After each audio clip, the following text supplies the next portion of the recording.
अभी तक आप जो है ideal public coaching Pawan sir से प्रेजेंट टेंस के present individuals, present continuous tense पढ़ चुके।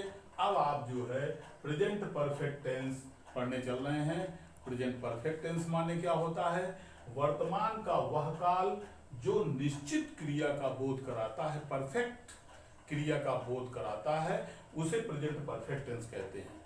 इसके वाक्यों की पहचान अगर हमको करना है तो इसके वाक्यों की पहचान में हम देखते हैं कि वाक्य के अंत में चुका है, चुकी है, चुके हैं, या है, ई है, ए हैं। जैसे वह मेरा मेरी आज्ञा मान चुका है, वे विद्यालय गए हैं। तो इस तरह से वाक्य जो आते हैं वो प्रेजेंट परफेक्ट टेंस के वाक्य कहलाते हैं।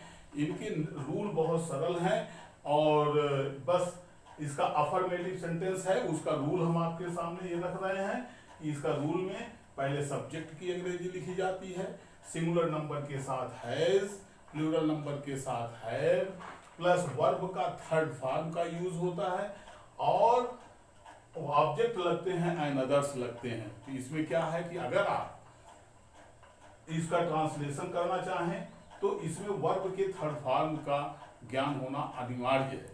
तो वर्ब का थर्ड फॉर्म जब, जैसे आप एक एग्जाम्पल ले लीजिए, वह अपने मित्र के साथ वह अपने मित्र की सहायता कर चुका है, वह अपने मित्र की सहायता कर चुका है। वह सिंगुलर नंबर है, इसलिए पहले आप सब्जेक्ट की अंग्रेजी लिखेंगे तो इसकी अंग्रेजी होगी ही, और हैज या हैव में सिंगुलर नंबर में हैज का प्रयोग होगा, ही हैज, और सहायता कर चुके हैं। सहायता करने की अंग्रेजी क्या होती है? हेल्प, और इसका थर्ड फॉर्म क्या होगा?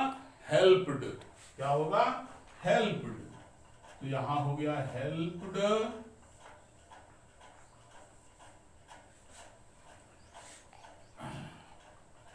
हेल्प्ड किसकी? अपने मित्र की। तो वह के साथ अपने की अंग्रेजी होता है हिज, और मित्र की अंग्रेजी होती है फ्रेंड, FRIEND। तो he has helped his friend.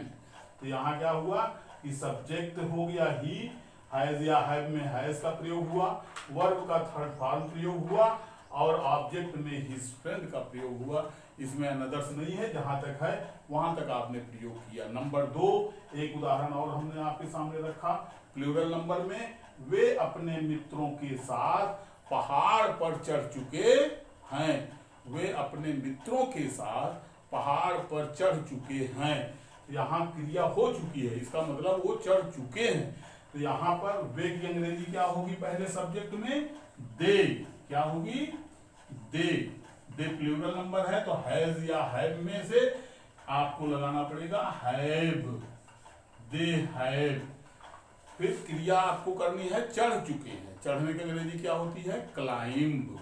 Climb का थर्ड फॉर्म क्या होगा? क्लाइंब्ड। तो यहां हो गया क्लाइंब्ड।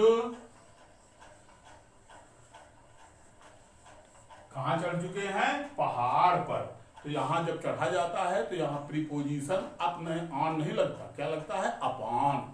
चढ़ते हुए क्रिया होती है ना, तो यहां हो जाता है अपॉन। कहां चढ़ रहे हैं? पहाड़ पर।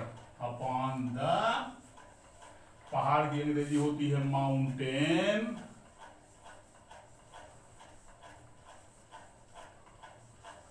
फिर अपने मित्रों के साथ, with their, EIRTHEIR, their friends, FRIENDS।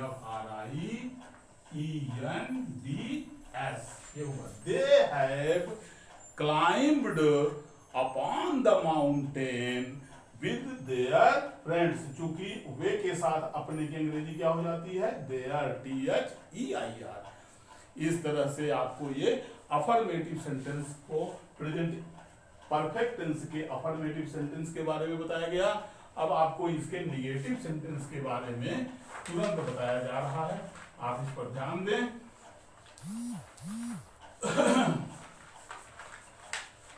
तो इसके निगेटिव में क्या होता है कि इसका जो रूल है वो रूल ये है कि इसके रूल में आप ये समझें कि यही जो हैज या हैव लगता है इसी के तुरंत बाद नॉट का प्रयोग करते हैं और बाकी सब चीजें वही रहती हैं। सब्जेक्ट रहता है, फिर हैज या हैव लगता है, फिर वर्ब का जो है हैज या हैव के तुरंत बाद नॉट का प्रयोग किया जाता है, फिर वर्ब का थर्ड फॉर्म लगता है, फिर ऑब्जेक्ट और अनदर्स लगते हैं।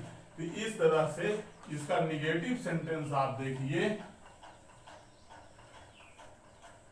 तो ये है negative sentence. Negative sentence, negative sentence में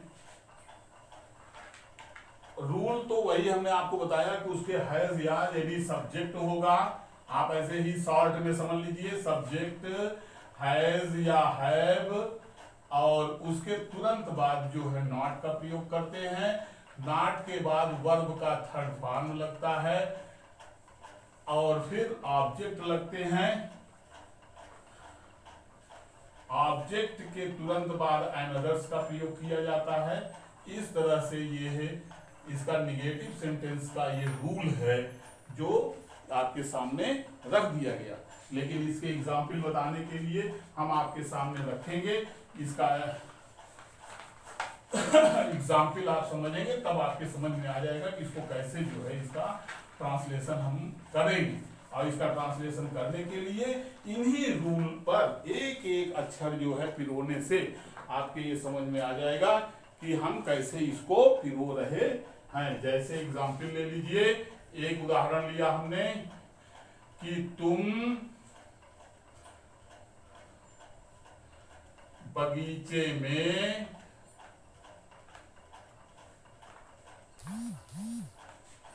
फूल नहीं तोड़ चुके हो। तुम बगीचे में फूल नहीं तोड़ चुके हो। ये है आपका ये ट्रांसलेशन का एग्जाम्पल दिया गया। अब इस एग्जाम्पल पर आप उसमें पिरोइए कि जैसे पहले सब्जेक्ट का प्रयोग होगा तो सब्जेक्ट में आपने देखा कि ये है यू, फिर यू के साथ हैव का प्रयोग किया जाएगा। हैव के तुरंत बाद नॉट का प्रयोग करेंगे और नॉट के बाद वर्ब का थर्ड फॉर्म लगेगा। तो वर्ब का थर्ड फॉर्म क्या है? तोड़ना। तो ये हो जाएगा प्लक्ड। प्लक्ड क्या तोड़ा है? The flower in the garden. In the garden. इस तरह ये जो है निगेटिव सेंटेंस का एग्जाम्पल है। इस तरह आपको ये बताया गया। अब इसका इंट्रोगेटिव के बारे में बताया जाएगा। Thank you.